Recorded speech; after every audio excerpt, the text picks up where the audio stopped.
In previous videos, we discussed privacy with Carmela Troncoso, a professor of the IC School at EPFL, but we didn't ask the toughest and most central question of all. What is privacy? That's a very hard question, and privacy in that sense is very different from many other things that we are used to deal with, because privacy is subjective. Privacy is even cultural, like you and me, we come from different countries and we have a very different education and very different frontiers about what is considered the private sphere or the open sphere. Some of them have to do with religion, some of them are purely cultural, like villages in the middle of Africa are very open and everything is done in the open. Occidental cultures, we have become more and more closed about my house is my house and everything that happens inside cannot be seen from outside. And that is very problematic in and on itself. Like there is a lot of research about how do we define privacy from sociologists, from lawyers, from a lot of kind of humanities disciplines. But also from a technical perspective is very difficult. How do we translate all of these notions to something that actually a computer can understand or we can program? So privacy is extremely hard to define, and it is even harder, if not impossible, to get everyone to agree with any given definition. Having said this, several definitions have been proposed. There are many different technical means to define this. There is not a universal one. A very popular one nowadays is the differential privacy idea. What differential privacy expresses is the different probability of an event happening when an individual is in a dataset or when the individual is not in the dataset.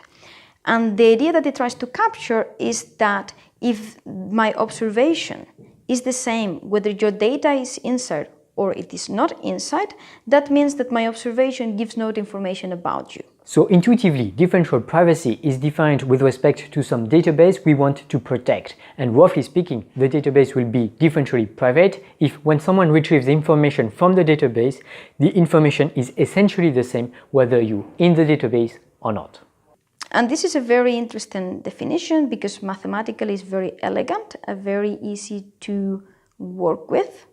But it has to be well understood in the sense that, well, first of all, it only gives this difference between the information I had before my observation and after the observation. So if before my observation I actually knew everything about you, like if before my observation you know that I actually spent 10 hours a day in the office, actually after the observation you can still infer that I'm in the office because that's what I do from 9 in the morning until 5 in the afternoon. Differential privacy is not gonna avoid any information leakage that happened before the person was there. So it is not trying to hide things such as I'm a lot here in my office or hide very obvious facts as I have 2 feet and 2 hands. It just tries to hide these other maybe special events that don't happen very often, that are not part of the prior information of the adversary.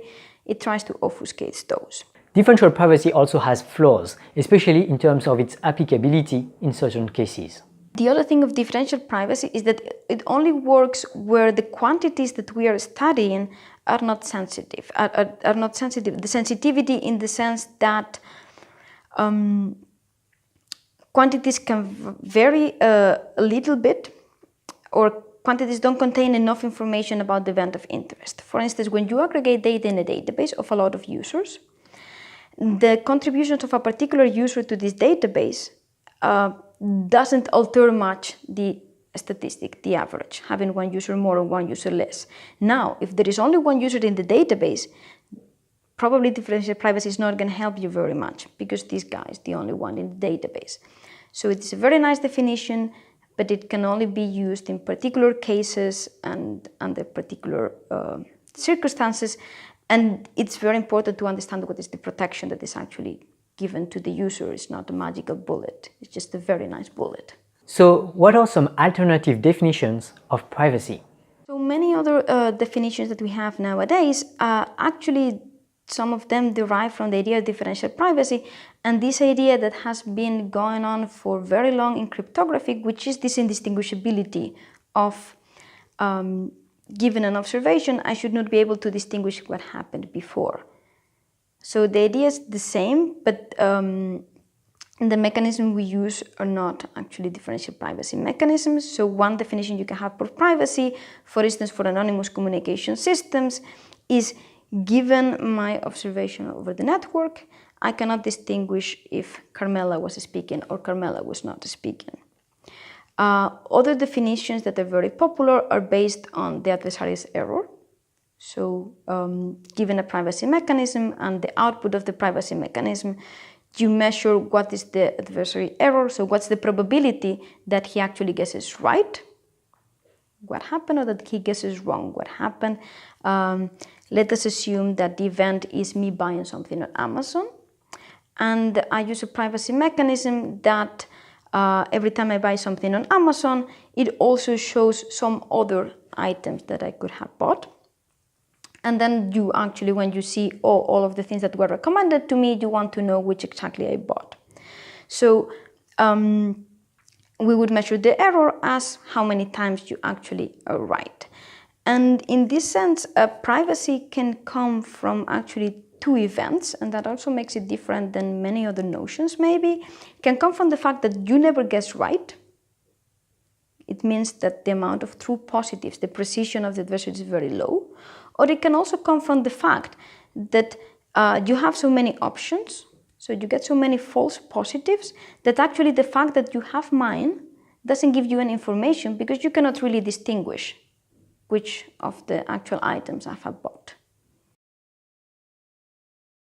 There's many different definitions of bias, and it's very hard to say what is the right definition. And really the issue is that it's very context dependent. How then we transmit to the real world what are the privacy problems? All of these questions about the privacy metric you're asking me, how do we measure it? What does it mean? How does it translate to a risk? And how does it translate to consequences?